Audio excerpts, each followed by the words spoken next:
Drama serial फितना के आने वाले एपिसोड में आप देखेंगे कि अजमीर अभी भी हुदा से नाराज़ होता है। हुदा बार बार उसे कॉल करती है लेकिन वो उसकी कॉल ही रिसीव नहीं करता, क्योंकि उसके दिल में वर्दा की बातें बैठ गई हैं और हुदा को लेकर शक पैदा हो गया है कि वाकई उसका शहीर के साथ कोई चक्कर था। अजमीर अपने बाबा से कहता है कि मैं अब हुदा से कभी बात नहीं करूँगा, तो उसके बाबा भी उसे डांट देते हैं और कहते हैं कि तुम वर्दा की बातों में आकर हुदा पर शक कर रहे हो।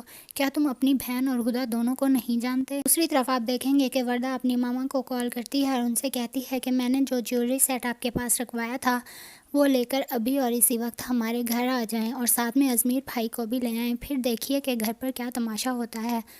इतने में घर हुदा भी आ जाती है। वो अपनी मम्मा को मिठाई खिला रही होती है तो वर्दा भी कमरे से बाहर निकल आती है। वो कहती है, वाह भाई, किस बात की मिठाइयाँ बांटी जा रही हैं? तो हुदा कहती है कि यूनिवर्सिटी में मेरी जॉब लगी है। वर्दा कहती है कि अब तुम जॉब करोगी, तुम्हें इस घर की इज़्ज़त का बिल्कुल ख्याल नहीं है। अच्छी लड़कियां घर बैठकर शौहर की कमाई पर गुजारा करती हैं और तुम अपने भाई और बाप की इज़्ज़त लौटाने चली हो। पता नहीं अचानक से तुम्हें हो क्या गया है? तो हुदा को गुस्सा आता है। वो कहती है, मुझे कुछ नहीं हुआ बल्कि तुम्हें कुछ हो गया है। जब से तुम इस घर में आई हो ये घर टूटता और बिखरता चला जा रहा है। पता नहीं तुम क्या क्या साजिशें करती फिर रही हो। तुम्हारे आने के बाद हमारे घर के लोग आपस में बात भी नहीं करते।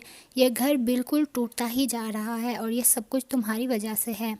हुदा ये सब कुछ कह रही होती है कि तलत और अजमीर भी वहाँ आ जाते हैं। वो चुप करके हुदा की बातें सुनते रहते हैं और वर्दा उन्हें देख लेती है और वो मासूम शक्ल बनाकर खड़ी हो जाती है कि हुदा मुझ पर हर वक्त ऐसे इल्ज़ामात लगाती है। ये देखकर अजमीर को और गुस्सा आता है और वो कहता है कि मैं तो हुदा को क्या समझता था, इतनी मासूम लगती थी मुझे, लेकिन ये इतनी मासूम भी नहीं है। वर्दा बिल्कुल सही कहती है इसके बारे में और ज़रूर इसका शहीर के साथ भी चक्कर होगा। वर्दा अपनी माँ के गले लगकर रोने लगती है और कहती है, देख लें मम्मा, यही होता है मेरे साथ इस घर में। उसकी माँ उनका वो ज्वेलरी सेट उनके मुंह पे मारती है और कहती है कि आपने मेरी बेटी पर इल्ज़ाम लगाया था ना, मैंने इसको इसलिए वैसा ही ज्वेलरी सेट बनवा कर दिया है जैसा आप लोगों को था।